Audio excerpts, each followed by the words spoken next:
Boa noite a todos e a todas, irmãos e irmãs, bem-vindos e bem-vindas à live sobre a Antioquia da Sorocabana. E o reverendo Azor Edson Rodrigues, os 80 anos da Escola Missionária de Assis. Neste ano de 2021, comemoramos os 80 anos do estabelecimento da Escola Missionária de Assis. Ao destacá-la, voltamos a nossa atenção para a primeira IPI de Assis, que, devido à sua grande expansão missionária, ficou conhecida muito apropriadamente como a Antioquia da Sorocabana. Na verdade, a primeira IPI de Assis aproveitou intensamente a porta que se abriu com a extensão dos trilhos da Estrada de Ferro Sorocabana, que utilizou a cidade de Assis em 1926 para a instalação de sua oficina, atraindo muitos ferroviários e abrindo o sertão paulista para a transformação de lugarejos em cidades. Algumas figuras muito importantes da história da Antioquia da Sorocabana merecem especial atenção nesta live. Em primeiro lugar, o reverendo Azor Edson Rodrigues, que pastoreou a primeira IPI de Assis, de 1930 a 1966 e depois de 1972 a 1973, sendo um dos mais importantes ícones da história da IPI do Brasil. Deus utilizou proficuamente o seu ministério para a expansão missionária de nossa igreja, no oeste do estado de São Paulo e no norte do estado do Paraná. Para se ter uma ideia, a expansão missionária da Antioquia da Sorocabana são suas filhas, as igrejas das seguintes localidades no estado de São Paulo: IEP, Regente Feijó, Presidente Prudente, Barra Mansa, Formosa, Cândido Mota, Catequese, Maracaí, Paraguaçu Paulista, Salto Grande, Campos Novos Paulista, Palmital, Aldeia, Barranco Vermelho, Anhuminhas e Cardoso de Almeida. Além disso, a primeira IPI de Assis ajudou a organizar igrejas no estado do Paraná, nas cidades de Londrina, Jacuapiatã, Mandaguari, Maringá e Paranavaí. Nessa expansão missionária, teve papel fundamental a da Escola Missionária de Assis. Foi aberta pelo Conselho da Igreja de Assis e funcionou no âmbito local de 1938 a 1940. No dia 1º de março de 1941, tornou-se instituição oficial da IPI do Brasil, sendo encampada pela Comissão de Estudos, Comissão de Educação Religiosa e Atividades Leigas, conhecida como a CERAL. Essa escola missionária foi a primeira no gênero do âmbito da nossa denominação. A missionária Cesarina Xavier Pinto foi sua diretora interna e professora, que também se destacou como líder da Federação de Senhoras da IPI do Brasil. O professor Mário Amaral Novaes, presbítero da primeira IPI de Assis, de 1937 a 1994, abriu as portas de sua própria casa para a abertura das aulas da escola missionária, posteriormente transferida para instalações da própria igreja. Ele não somente foi um líder local, mas transformou-se numa das figuras de proa em todo o arraial presbiteriano independente. Sem dúvida, toda essa história precisa ser continuamente resgatada e preservada. É uma história que pode fecundar o presente e inspirar o nosso futuro. Participarão da live dessa noite o reverendo Alan Daniel Litwin, nascido em São Paulo em 1978, casado com Paula Litwin, pastor da Igreja Presbiteriana Independente do Brasil, Presbitério de Ipiranga, graduado em Teologia pela Universidade Presbiteriana Mackenzie, em 2011, e pela Faculdade de Teologia de São Paulo, da IPI do Brasil, em 2013. Mestre em Ciências da Religião pela Universidade Presbiteriana Mackenzie, em 2019, doutorando em História pela Universidade de Lisboa, onde mora desde 2020, e membro da Sociedade Portuguesa de História do Protestantismo. Áreas de pesquisa: História do Protestantismo, História dos Guetos da Segunda Guerra Mundial, Antissemitismo, História Cultural e Análise de Discursos. Também participará conosco a professora Maria Delma Carvalho, mineira de Uberaba, professora 35 anos nos cursos fundamental, médio em escolas públicas e superior na Fundação Educacional do município de Assis, FEMA, de 1989 a 2006. Fez curso superior na Faculdade de Filosofia, Ciências e Letras em História, mestrado em História na Universidade Estadual Paulista de Assis, em 1980 a 1985, obtendo o título de mestre com a dissertação sobre o movimento carismático e a constituição da Igreja Presbiteriana Renovada em 1972. Ela é membro da terceira IPI de Assis desde 1985, onde fez a sua pública profissão de fé.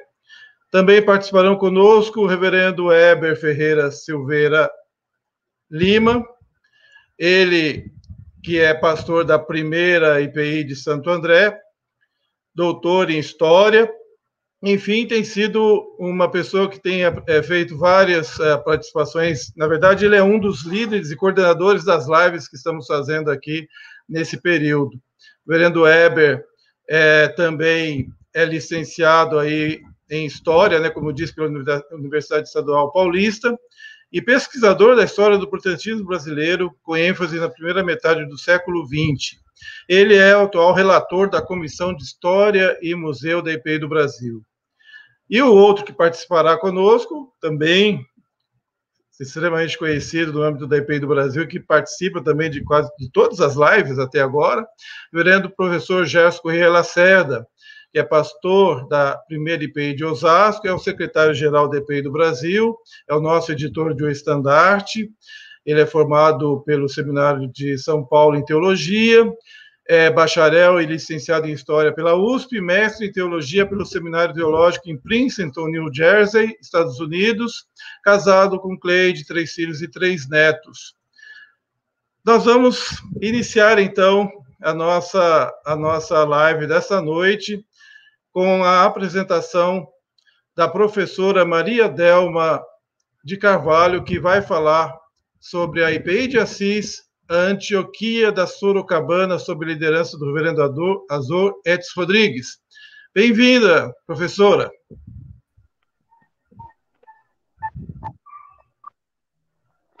Seja bem-vinda, está com a palavra. Bom, caros irmãos e irmãs, convidados que assistem nesta oportunidade de compartilhar tudo aquilo que nós vivenciamos, conhecemos dentro da história da primeira Igreja Presbiteriana Independente de Assis, São Paulo. Eu agradeço o convite da comissão organizadora desta live como proposta de apresentar um dos 3 temas que já foram citados pelo nosso apresentador, e que eles têm uma ligação intrínseca, né, na história da Igreja Presbiteriana Independente de Assis, cujo líder, o reverendo Azor Etes Rodrigues, junto com a Escola Missionária e a Ação de Trabalho do professor Marão Novaes, ela passou a ser conhecida praticamente em todo o Brasil, né, e muito importante para os historiadores estudiosos da história do presbiterianismo brasileiro. Toda a documentação relativa aos fatos que vão ser apresentados aqui dentro dessa proposta, os relatos pessoais, os objetos, fotos, faz parte do acervo da Biblioteca da Primeira Igreja Presbiteriana, lá na Avenida 9 de Julho, que nós esperamos ser aberta depois dessa fase muito difícil que nós estamos vivendo, aberta ao público. Então, é difícil a gente resumir um tema tão importante em pouco tempo, porque, como professor de História, nós temos que dar uma contextualização, temos que explicar os princípios de cada um dos acontecimentos, né? Mas vamos tentar colocar os nossos telespectadores, os nossos ouvintes, que a Igreja Presbiteriana Independente de Assis recebeu no início do ano de 1930 o pastor reverendo Azor Etes Rodrigues, que com o cargo que ele passou a ocupar a partir deste ano, ele trouxe consigo um conjunto de projetos de expansão e consequente crescimento no número de membros da igreja, que já no seu começo já possuía 274 membros entre crianças e adultos, né? E cujo nome era Igreja Presbiteriana Independente de Dourado, da comarca de Campos Novos Paulista, fundada então em 1913, a qual já pertencia a Assis, essa comarca, Assis pertencia a essa comarca. E a fundação da cidade de Assis, oficialmente, ela é do dia 1º de julho de 1903. Em 1917, o mesmo Presbitério do Sul transferiu a sede de Campos Novos para a cidade de Assis, e em 1918 ela começa a funcionar definitivamente instalada e com um templo próprio. Foram alguns pastores até o ano de 1930, quando chega o nosso querido reverendo Azoretes Rodrigues, que, em função da ferrovia que ligava Assis, a capital de São Paulo, e também na sua continuidade até a cidade de Presidente Prudente, que faz limite, né, com o estado de Mato Grosso do Sul. Então, essa facilidade do transporte que permitiu ao pastor desenvolver o seu trabalho e também as suas viagens constantes à capital paulista, onde também desenvolveu um trabalho burocrático e administrativo, coube à primeira igreja presbiteriana da cidade de Assis o codinome de Antioquia da Sorocabana. É um nome que realmente chamou a atenção, em função da relação do trabalho do reverendo Azor e mais tudo aquilo que nós conhecemos do trabalho de Paulo na região de Antioquia da Síria. Um trabalho cheio vamos dizer assim, de conquistas, mas também de muito sofrimento, de muita dor, mas que fez com que o cristianismo pudesse ser conhecido naquela região, né, de diferentes nacionalidades, de diferentes seitas e de muitos interesses bastante controvertidos. Então, nesse quadro que nós descrevemos rapidamente, em que o reverendo Azor inicia o seu trabalho frutífero de inúmeras conversões, abençoado, né, nos seus frutos, e a formação de pregadores e divulgadores da palavra de Deus para a nossa região e outras regiões do Estado. O empenho e a determinação do pastor Azor na pregação da palavra e no consequente número de convertidos trouxe essa visibilidade também através da construção de vários templos. Durante o seu período de pastorado, foram 5 templos construídos, o primeiro deles na Avenida 9 de Julho, seria o templo da primeira igreja, depois os templos da segunda igreja, na Vila Prudenciana, o terceiro templo na Vila Santa Cecília, da terceira igreja, e os outros 2 na Vila Operária e no Jardim Paulista, não teve a participação direta, mas esteve dentro do contexto do seu trabalho evangelístico, né? Então, temos aqui alguns elementos que contribuem para a apresentação do nosso preletor inicial, e que de importante que nós temos aqui a ressaltar, que todos os grupos que vão se formando a partir de um desenvolvimento de trabalho, de troca de experiências entre as igrejas importantes, no caso não só do Paraná, mas do próprio estado de São Paulo, fez com que Assis se tornasse uma cidade que chamou a atenção da sua população.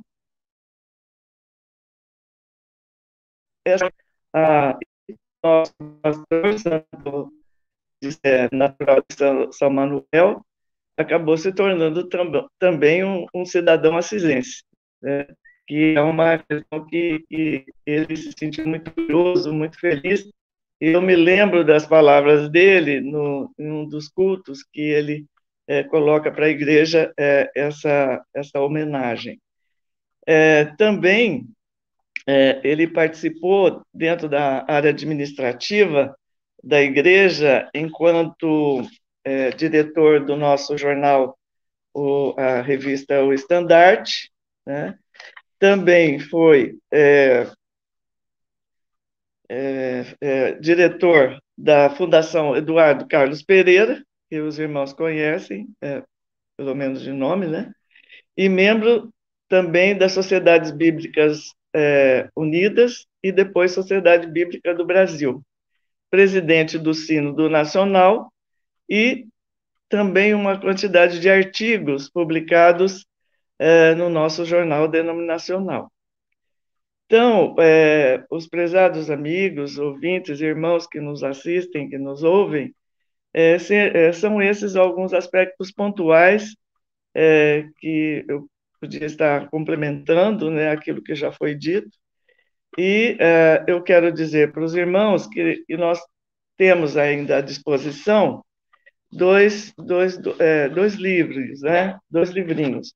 Um deles que chama Memórias da Minha Vida, escrita pelo próprio Reverendo Azor, né, onde ele faz uma descrição completa e detalhada de toda a sua vida pastoral e de cidadão, né, brasileiro, assisense, uma pessoa reconhecidamente importante como pregador e como representante da Igreja Nacional.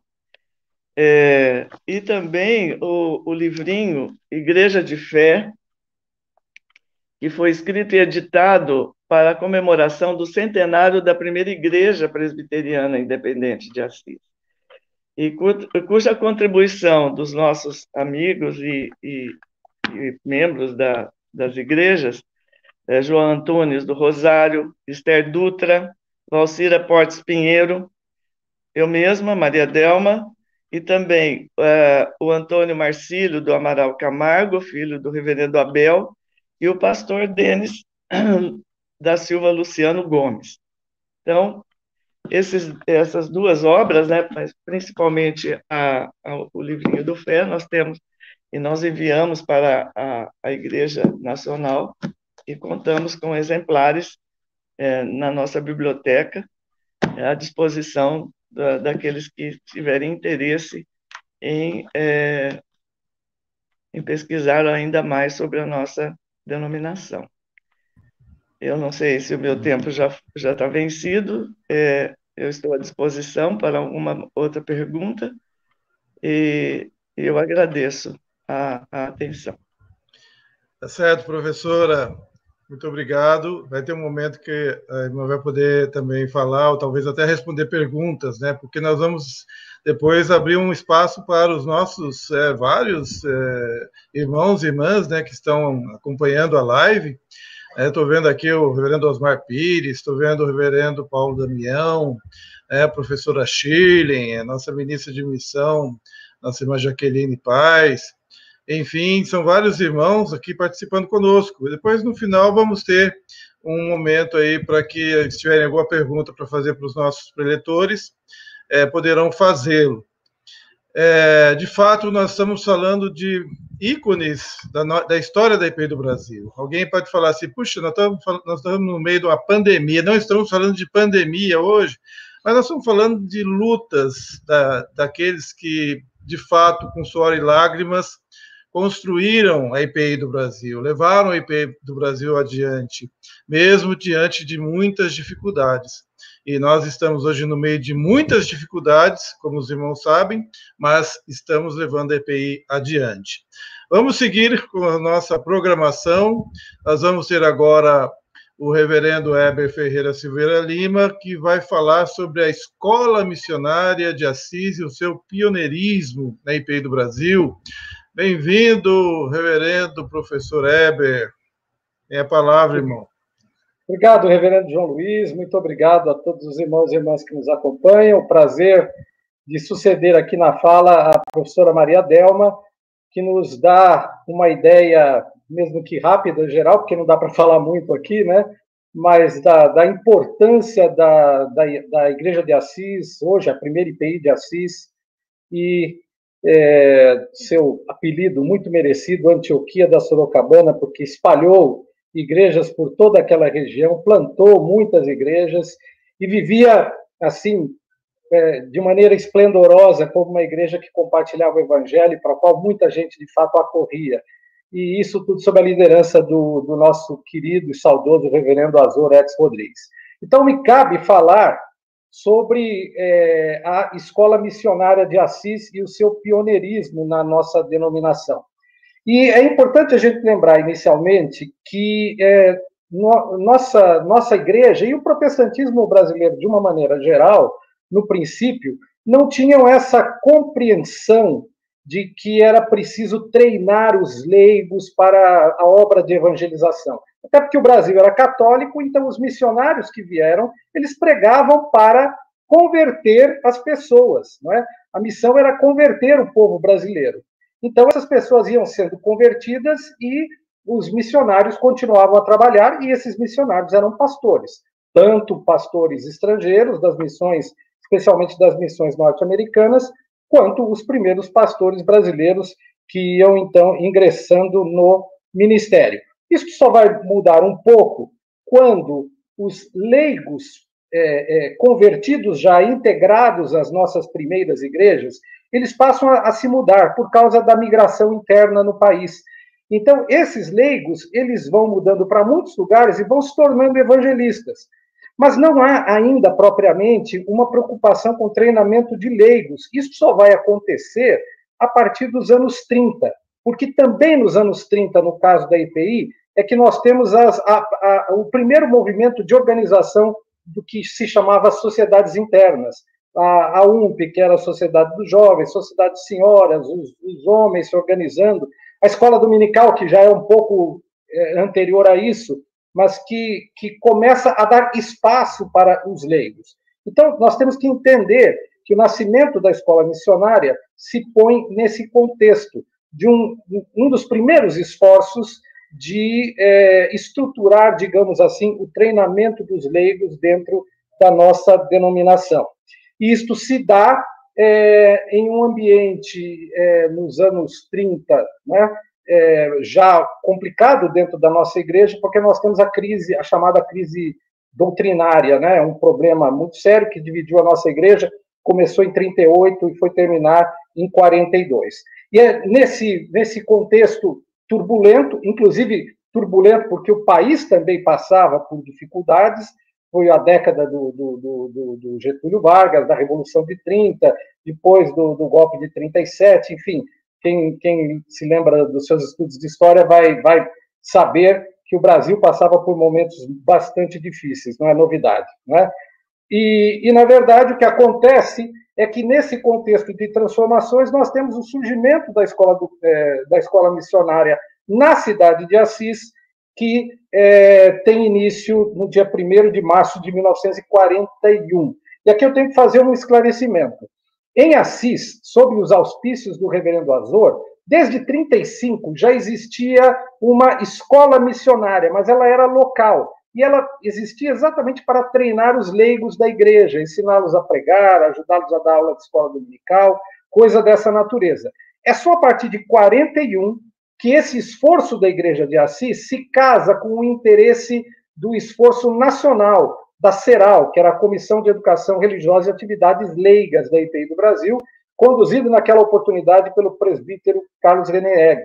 Então, existe um casamento de bons interesses, não é? Da CERAL, que queria treinar os leigos, e da Igreja de Assis, que se ofereceu para patrocinar essa iniciativa do estabelecimento de uma escola missionária de âmbito nacional e denominacional. Então, isso começa em 41, sob os auspícios da CERAL, e nós temos, então, o concurso inicial da missionária Cesarina Xavier Pinto, que é uma figura importantíssima, que naquela oportunidade era a secretária-geral da Federação de Senhoras, e que assume o desafio de ir para Assis, de ir residir em Assis para ser a diretora interna da escola missionária. Então, nós temos aí o início de um trabalho inovador, não é? Que é um esforço denominacional, digamos assim, para treinar os leigos. E aqui é muito importante que a gente reforce outra vez esse aspecto.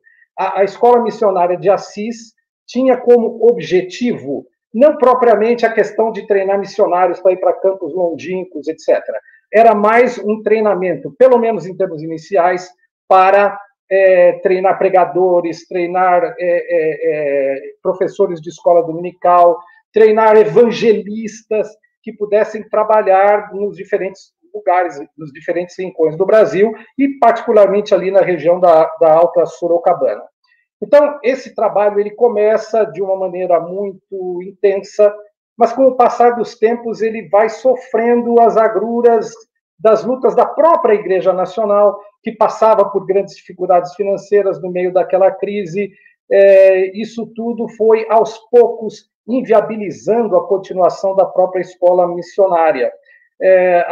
Há um grupo de professores que era originário ali mesmo da região, quer dizer, era difícil arrumar professores, foi difícil arrumar uma estrutura para funcionar, tinha que ter dinheiro para manter as 2 casas que foram alugadas para abrigar, inclusive o internato, porque a ideia era ter um internato. Primeiro houve um internato feminino, depois havia um internato feminino e masculino.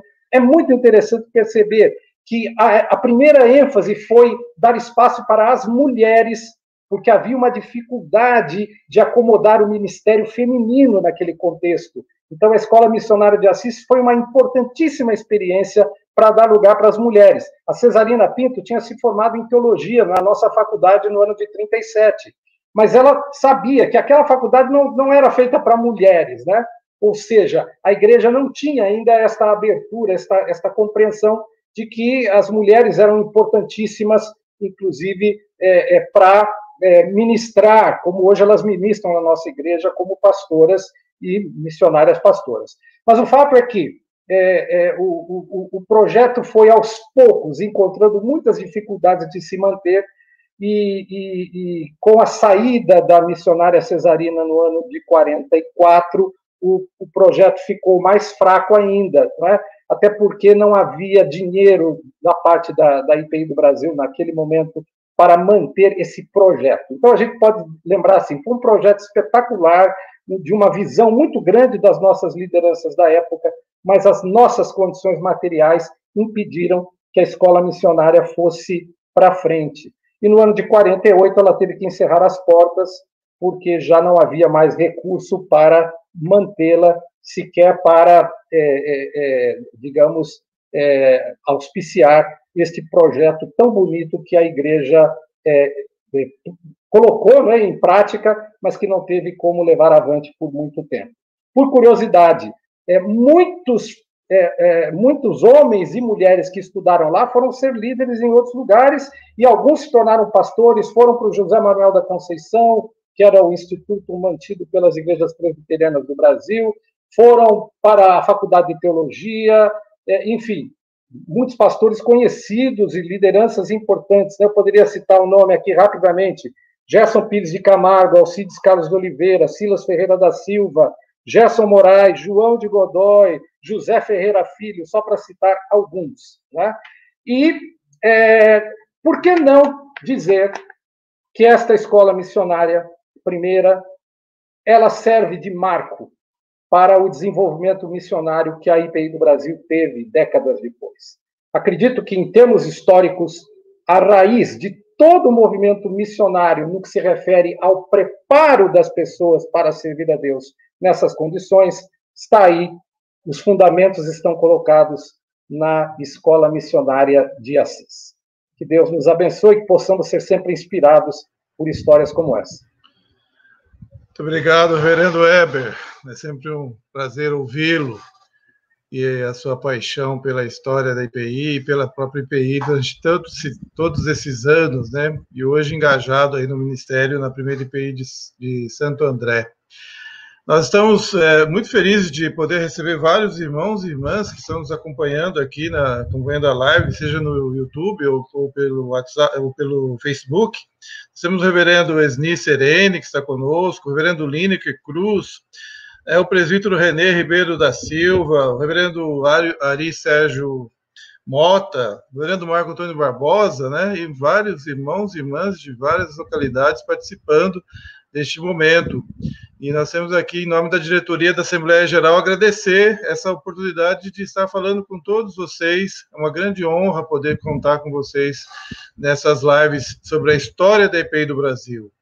Nós vamos passar de imediato a palavra para o reverendo Alain Daniel Litwin. Ele vai falar sobre a missionária Cesarina Xavier Pinto, grande líder da EPI do Brasil nos anos 1940. Reverendo Alan, seja bem-vindo. Obrigado, reverendo João Luiz, boa noite a todas, boa noite a todos. Um privilégio muito grande para mim participar e falar um pouco a respeito desse assunto tão importante para a nossa igreja e para o protestantismo brasileiro também, e ladeado por pessoas que eu tenho maior apreço e são maiores referências para mim. E falar dessa pessoa tão importante, tão fundamental que foi a missionária Cesarina Xavier Pinto. O Sínodo de 1938 decidiu fundar a Federação das Sociedades Auxiliadoras de Senhoras.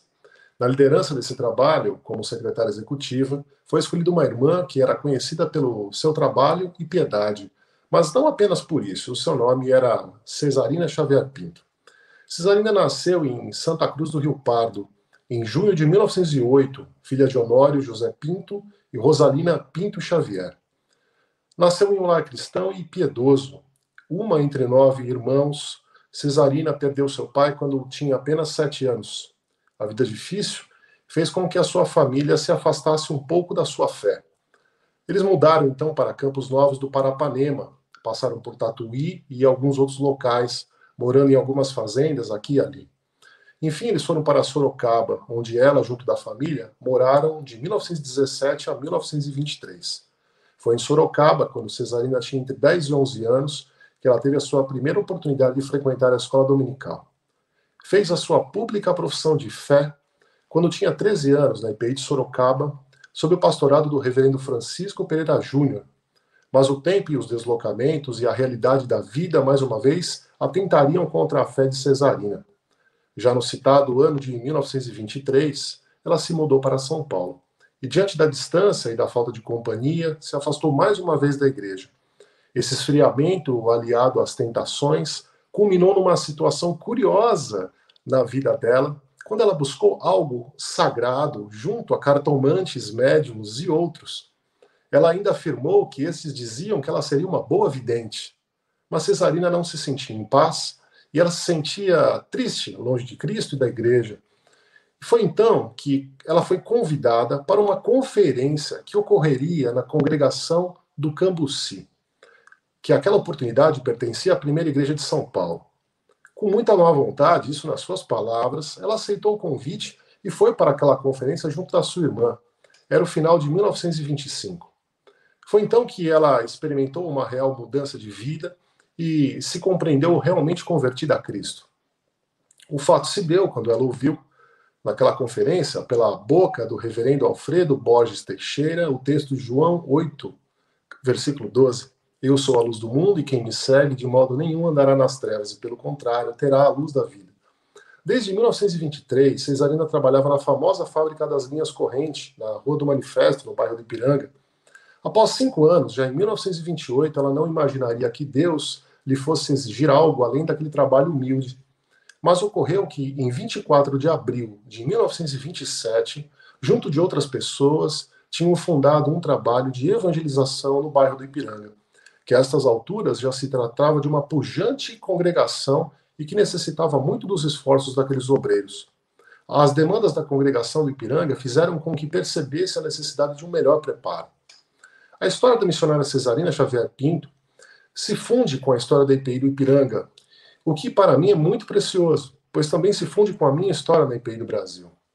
Em um documento do ano de 1958, que para mim é tal como um tesouro, elaborado para compor a urna da pedra fundamental daquela igreja, nós podemos ler, dos primórdios, a 24 de abril de 1927, às 16 horas, num barracão de tábuas, pertencente à família Xavier Pinto, situado na rua Lord Cochrane, número 169, nasceu a Igreja Presbiteriana Independente do Ipiranga. E em outro documento daquela igreja podemos ler: a missionária Dona Cesarina Xavier Pinto foi quem iniciou o trabalho em sua própria casa, no bairro da Vila Carioca, aproximadamente no ano de 1928, e também foi, naqueles tempos, a pessoa mais dedicada. No ano de 1929, Cesarina chegou a assumir a direção da Congregação do Ipiranga por determinação oficial da Presidência dos Trabalhos Leigos da IPI do Brasil. Foi então que, em março de 1929, ela se matriculou na escola americana e cursou um ano no Mackenzie College. E pouco tempo depois matriculou-se no Centro Universitário José Manuel da Conceição. Ela esteve entre os primeiros matriculados sob o número 39, formando-se como bacharel de teologia em 1934. Sua colação de grau se deu no Salão de Festas da Igreja Metodista Central em novembro de 1934, presidida pelo reverendo Alfredo Borges Teixeira. Tornou-se Cesarina Xavier Pinto a primeira mulher a se formar em teologia no Brasil. Mas Cesarina ainda não estava satisfeita com a sua formação e logo após, em 1935, ingressou na Faculdade de Teologia da IPI do Brasil, tempos em que esta enfrentava sérias dificuldades, tanto que em um período teve que funcionar nas dependências da residência do reverendo Dr. Sete Ferraz, lá onde os alunos estudavam e também moravam. Formaram-se naquele ano a missionária Cesarina, José Del Nero, Domingos Custódio e Rui Gutierrez. A primeira mulher a se formar em teologia no Brasil, e cabe uma grande ênfase nisso, no final de 1937 colecionava mais um diploma nessa área do saber.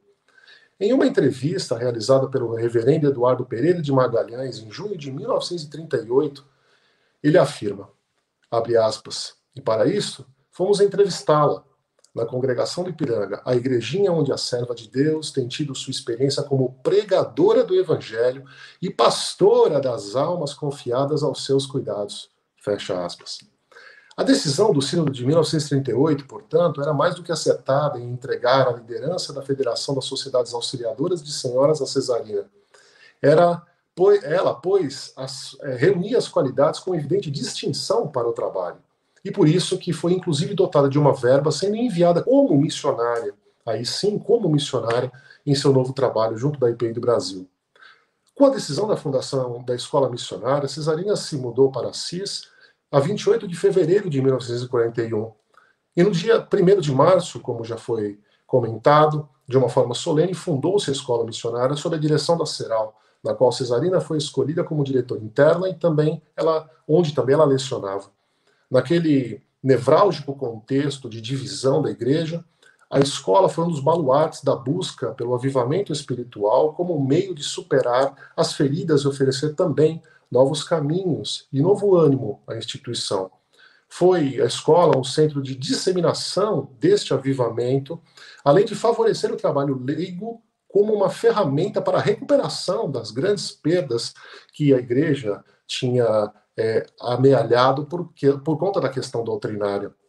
Permaneceu na IPI do Brasil, prestando um fervoroso e comprometido trabalho até 1953. Cesarina fez importantes viagens pelo Brasil, representando a igreja, escreveu a exaustão nas páginas de um estandarte, trabalhando com afinco, amor e responsabilidade. Ela foi uma mulher de extrema importância, não apenas para a escola missionária e para as igrejas pelas quais passou, nem tampouco apenas para as memórias da IPI do Brasil, mas sim para o sustento da igreja naquele período nevrálgico e para a história do protestantismo brasileiro. Sirva sua vibrante vida para nos estimular, obreiras e obreiros da seara do Senhor. Obrigado. Muito bem, reverendo Alan. Para quem não sabe, o reverendo Alan está lá em Portugal, já é terça-feira lá, e ele está aí bem acordado para nos brindar com essa presença, com essas palavras sobre a nossa missionária Cesarina. Eu gostei muito do início da fala do reverendo Alan, porque ele Ele disse que era de Santa Cruz do Rio Pardo, né? É a minha cidade, onde nasci também. Então, pelo menos isso tem em comum com a missionária Cesarina. Com certeza é uma grande bênção, né, para Santa Cruz do Rio Pardo.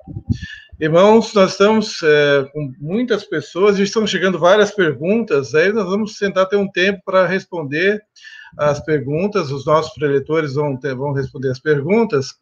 Mas agora nós vamos ouvir o nosso último preletor da noite, que é o reverendo Gerson Correia de Lacerda, que vai falar sobre o presbítero Mário Amaral Novaes, presbítero, professor, escritor, líder denominacional. Seja bem-vindo, reverendo Gerson. Muito obrigado, reverendo João. É uma satisfação enorme estar com os irmãos e as irmãs nesta noite para compartilhar um pouco da nossa história, tão inspiradora para todos nós. Cabe a mim falar sobre o presbítero e professor Mário Amaral Novaes. Ele nasceu no dia 13 de outubro de 1910. Não foi em Santa Cruz do Rio Pardo, mas foi em Porangaba, em São Paulo. E é bom que se diga que o seu nascimento ocorreu no mesmo ano da organização do mundialmente famoso time de futebol do Parque São Jorge, o Corinthians Paulista. E como não podia deixar de ser, o professor Mário, o presbítero Mário, sempre foi um aguerrido corintiano. E nisso ele serve de inspiração para todos nós. Depois ele mudou-se de Porangaba para Cândido Mota, em 1930, e logo depois para Assis, onde se casou com Ruth de Almeida Novaes, com quem ele teve o seu único filho, o Newton Novaes. E desde então, ele praticamente viveu toda a sua vida na cidade de Assis. No ano de 1953, o Estandarte publicou uma edição especial em comemoração aos 50 anos de organização da IPI do Brasil. E nessa publicação, o reverendo Azor apresentou um artigo a respeito da primeira igreja de Assis. E nesse artigo ele destacou a figura de Mário Amaral Novaes, que era presbítero daquela igreja desde 1937. Eu vou ler agora as palavras do reverendo Azor. A esse distinto irmão deve a Igreja de Assis grandes e assinalados serviços. Desde 1933, é eficiente professor da classe Israel de moços. Há muitos anos, é o diretor do Departamento Superior da Escola Dominical, onde vem exercendo verdadeiro e abençoado ministério. É zeloso presbítero e regente do coro há mais de 20 anos. Foi tesoureiro do Fundo de Construção do Novo Templo. É tesoureiro do Presbitério Sorocabana. Dizimista, entusiasta e ardoroso propagandista do dízimo. Já escreveu um livrinho sobre esse assunto. Pregador e reavivalista de pulso. Já tem feito série de conferências muito abençoadas. Independente fervoroso, amando profundamente a Igreja Independente. Tem uma significativa biblioteca maçônica. Não tem recuado diante de quem quer que seja. E aí está o seu último trabalho, o livrinho O Cristão e a Maçonaria. Foi essa a apresentação feita pelo reverendo Azor a respeito do presbítero Mário, quando o presbítero Mário estava, então, com 43 anos de idade e 16 anos de exercício do presbiterato. E nesta palavra do reverendo Azor, eu destaco somente 2 pontos, e eu quero chamar a atenção de todos e de todas para estes pontos. Em primeiro lugar, o professor Mário foi um dos leigos que animou e inspirou a Igreja Presbiteriana Independente do Brasil, numa época em que a igreja viveu uma de suas maiores crises, a chamada crise doutrinária. O professor Mário foi eleito presbítero pela primeira vez em 1937. E um ano depois, eclodiu a crise. E essa crise provocou a fragmentação da IPI do Brasil em 3 pedaços. O maior pedaço continuou sendo a IPI do Brasil. Um pedaço menor formou a Igreja Conservadora. E um pedaço menor ainda, a Igreja Cristã de São Paulo. Essa fragmentação foi um duro golpe para a nossa igreja. A nossa igreja, que já não era uma igreja muito grande, diminuiu ainda mais com a perda de pastores, de membros e de igrejas. E para responder a essa crise fenomenal, foram os leigos que se levantaram e se colocaram à frente. E nós temos de mencionar aqui o importante trabalho desenvolvido pela Comissão de Educação Religiosa e Atividades Leigas, conhecida como CERAL. Ela foi organizada em 1934.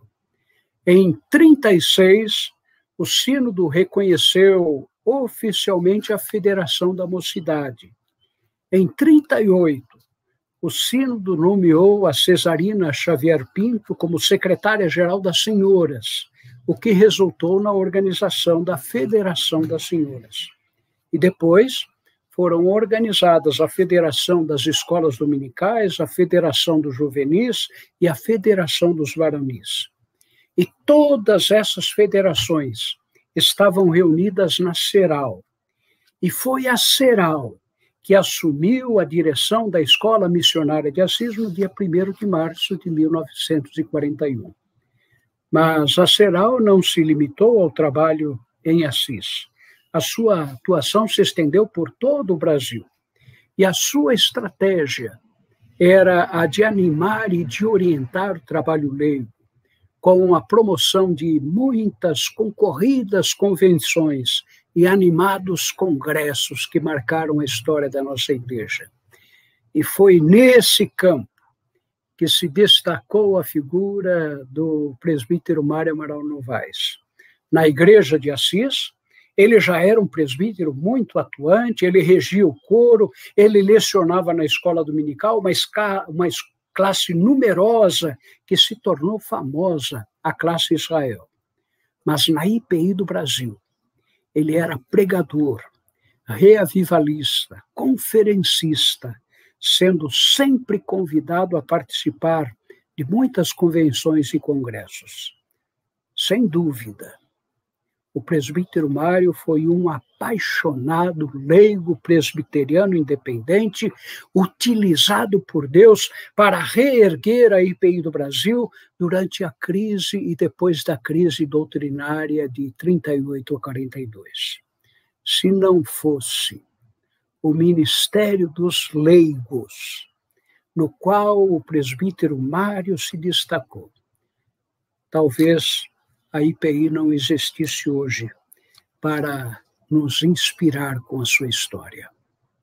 Mas eu quero destacar um segundo ponto a respeito do presbítero Mário, que diz respeito ao conteúdo dos seus textos, ao conteúdo de suas mensagens em convenções e congressos.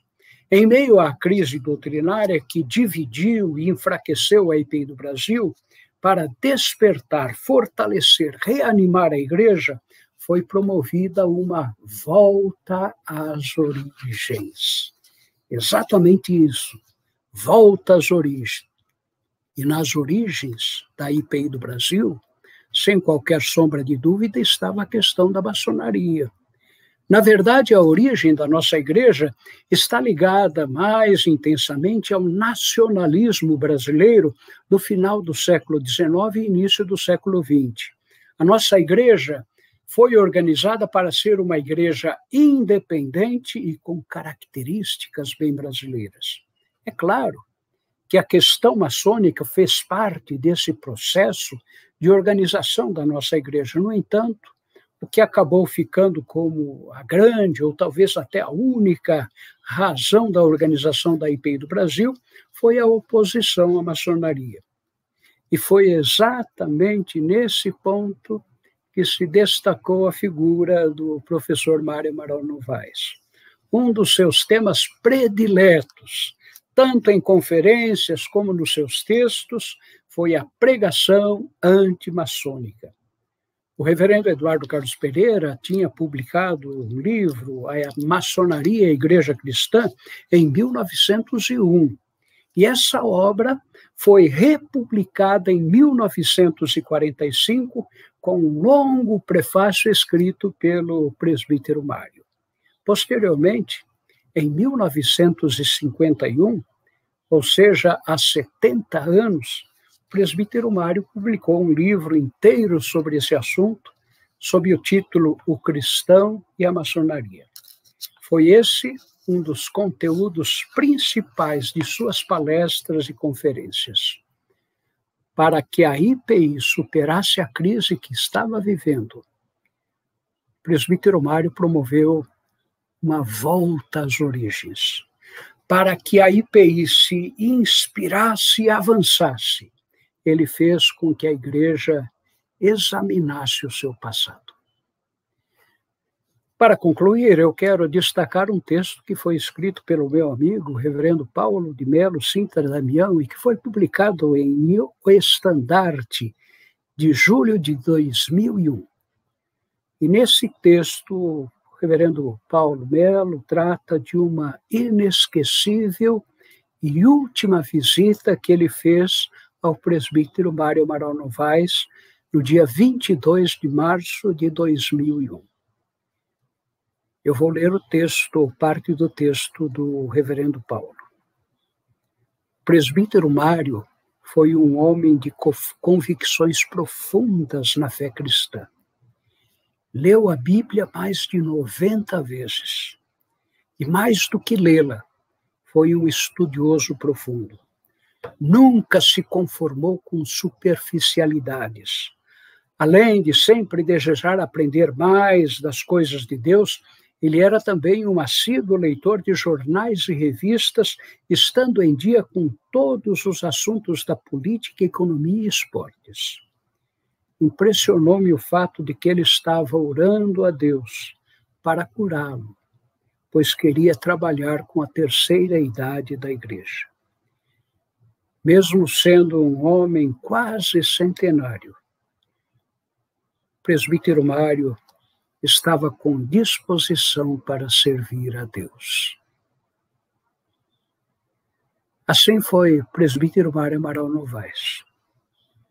A sua preciosa memória, fecundo presente, inspira o futuro. Amém. Amém, reverendo Gerson. Grato pela sua participação. Palavras que nos emocionaram, de fato. A Marieni Pedro Ribeiro está destacando a presença de um dos netos do professor Mário aqui na live, o Marcel Novaes, que está participando aqui conosco, né? E aqui o Ministério Feminino da IPI do Brasil está muito feliz com a palestra do reverendo Alan, né? De fato, a nossa irmã Santa Cruzense Cesarina, ela, de fato, foi a pioneira, né? Foi aquela que deu o pontapé inicial aí para que o Ministério Feminino da IPI do Brasil pudesse chegar onde está, e crescendo mais ainda. Bom, nós temos aqui várias perguntas, né? A Luciana Costa, ela colocou diversas perguntas, né? Várias perguntas. Então, eu vou ter que pegar pelo menos uma delas aqui, para a gente poder... Eu vou começar com a professora. A pergunta que ela diz é o seguinte, que foi destacada a importância da escola dominical, né? Até mencionada aí a classe do professor Mário Novaes, e ela pergunta assim, por que hoje a escola dominical não está mais com aquela atuação vibrante, né? O que aconteceu? A senhora poderia responder essa pergunta para a Luciana, professora? Bom, eu sou uma aluna frequente, sempre gostei muito de participar da escola dominical, desde os primeiros tempos que eu passei a integrar o corpo da igreja.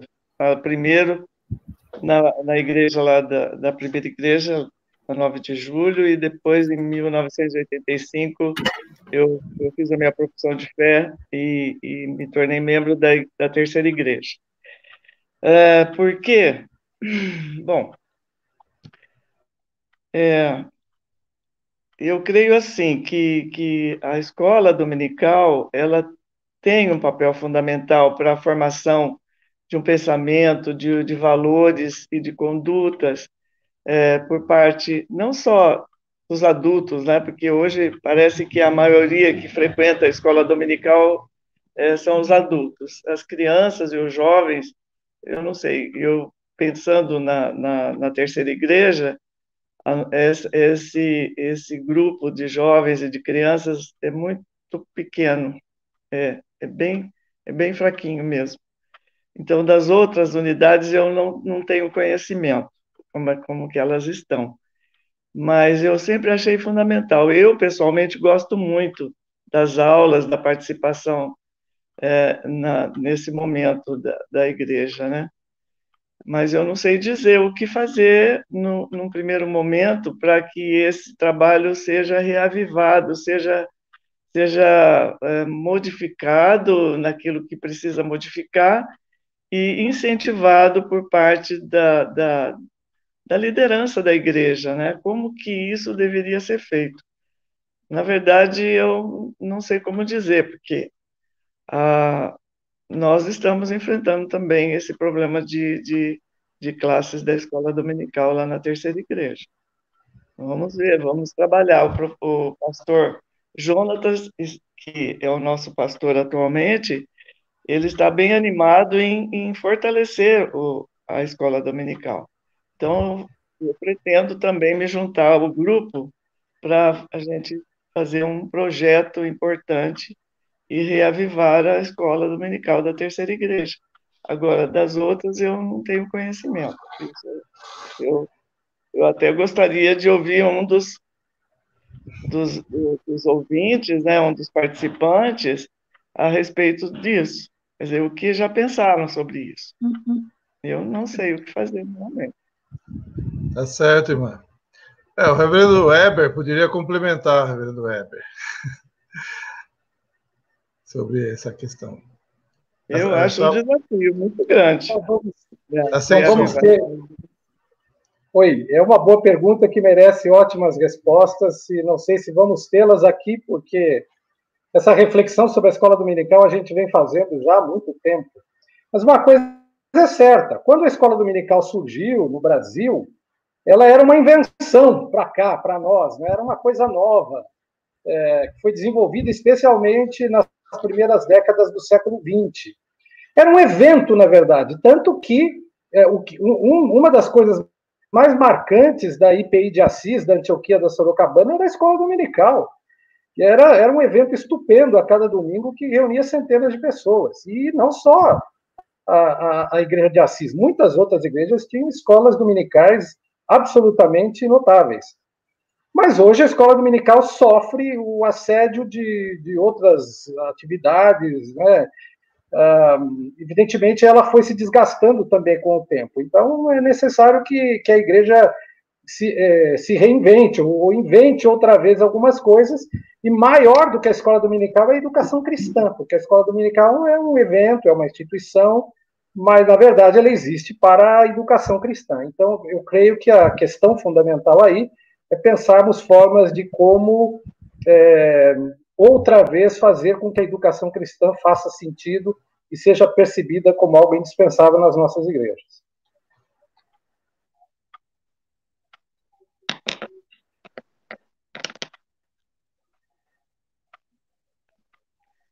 Eu acho que o pastor Heber tem mesmo razão. O reverendo João Luiz caiu, né? Ficou congelado. Talvez tenha voltado. Bom, então eu acho que nós vamos conduzir por aqui enquanto o reverendo João Luiz retorna. Então, qual seria a próxima pergunta? Porque o reverendo João Luiz ele fez a lista dele e eu não tenho as perguntas aqui. Quem sabe o nosso irmão Gil pode nos ajudar com as perguntas. Gil, você tem como colocar... Como conservar estes valores históricos em tempos atuais, quando há um razoável descolamento da identidade da IPI do Brasil? Reverendo Gerson Lacerda, nos ajude com essa questão. Muito obrigado, Evânio. Algumas coisas que podem ser feitas. E uma delas, a Comissão de História e Museu está procurando fazer. Quando esta comissão assumiu, em 2019, ela tinha um projeto fabuloso, não é, reverendo Weber? Só que daí veio a pandemia. E aí a gente imaginou que todo o trabalho seria perdido, não poderia ser realizado. Só que, pela graça de Deus, com a inspiração do Espírito Santo, a gente começou essas lives sobre a história da igreja. E cada uma dessas lives está sendo transformada num caderno especial de O Estandarte.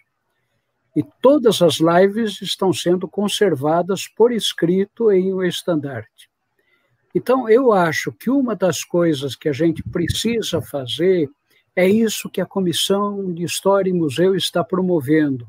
Isto é, realizando estas lives para despertar o interesse do povo presbiteriano independente pela sua própria história.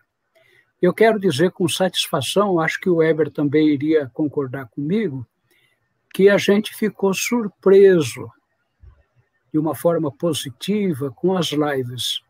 A gente nunca imaginou que lives sobre a história da igreja iriam despertar tanto interesse, viu, reverendo Alan? Que também é um apaixonado pela história. Então, nós precisamos fazer exatamente isso. Precisamos pesquisar a nossa história, precisamos divulgar a nossa história, porque é uma história muito bonita e é uma história que pode nos inspirar, nos fecundar para uma caminhada cada vez mais nova. É isso que eu penso, reverendo Weber. Parece que o reverendo João voltou. Sim. Uma queda aqui.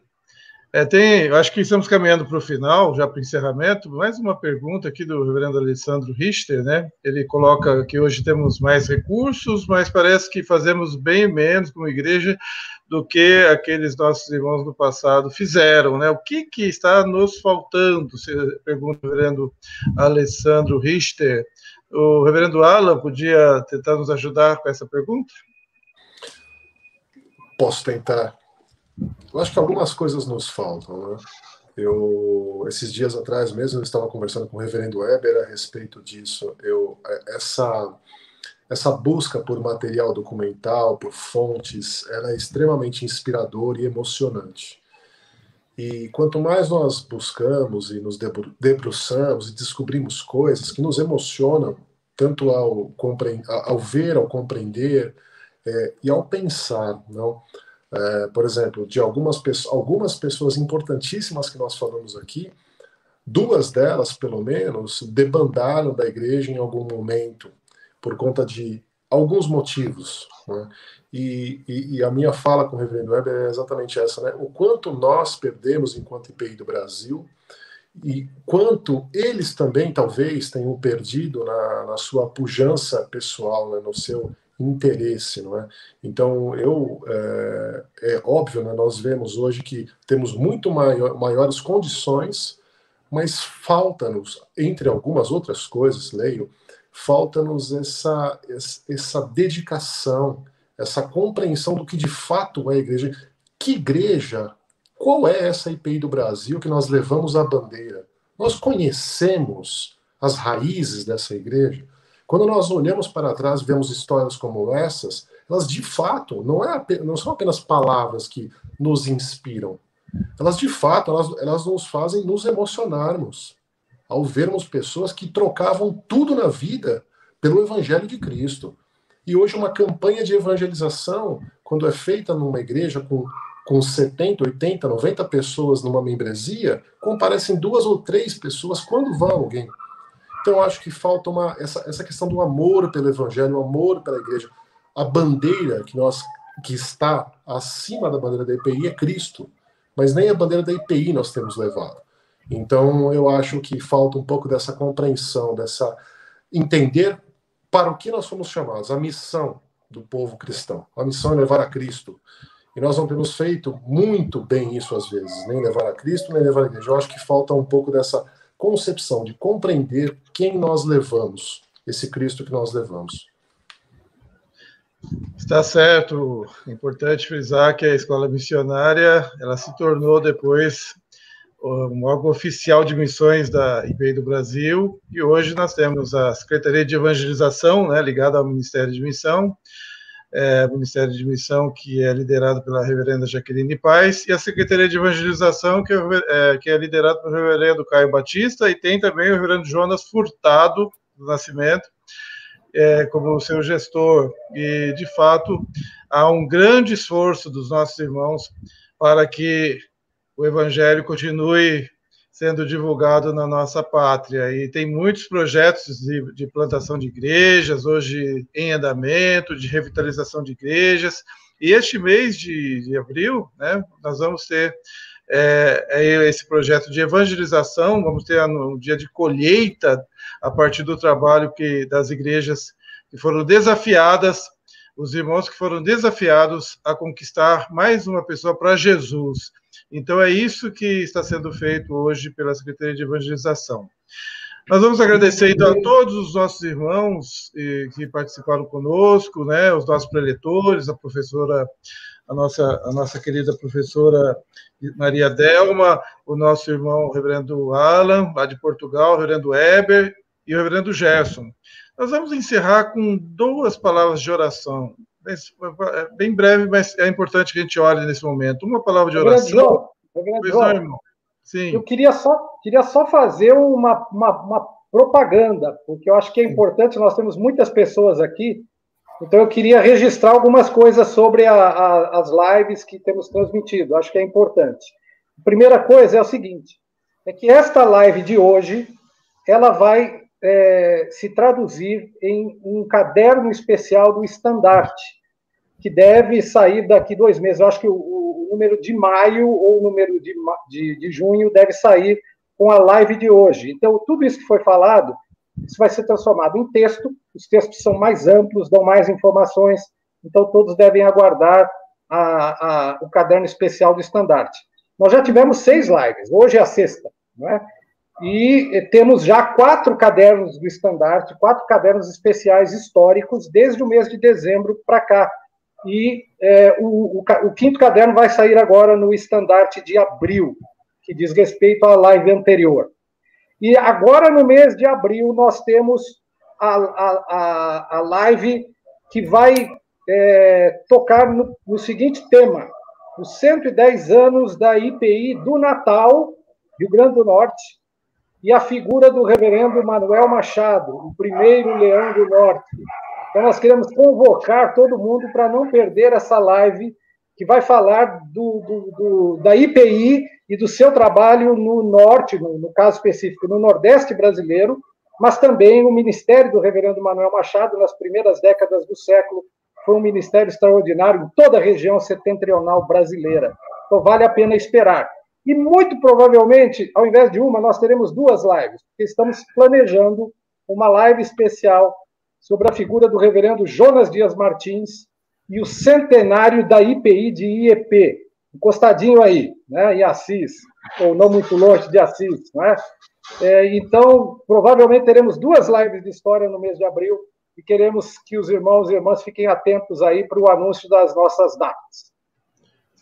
Está certo, então. Vamos ter, então, 2 orações. Vou convidar o reverendo Alan para orar. Nós chegamos hoje no Brasil a 312 mil mortes pela Covid.